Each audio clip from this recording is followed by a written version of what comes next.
साहिवाल से executive director Prince Altaf Hussain की report के मुताबिक गोल्फ सिटी साहिवाल के project manager mister Abdul mannan ने कहा है कि शादी की तकरीब में दावत वलीमा देना सुन्नत रसूल है।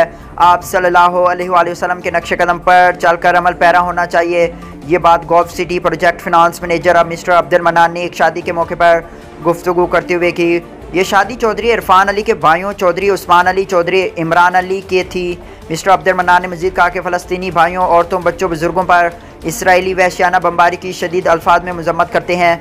अल्लाह पाक से दुआ करते हैं कि अल्लाह पाक यहूद और नसारा को तबाह बर्बाद कर दे और इसराइली वज़ीर आज़म हुकूमत और वहशियाना बमबारी करने वाले नासिर पर आग की बरसात कर दे। पूरी कौम फ़लस्तीनी भाइयों के शाना बशाना है।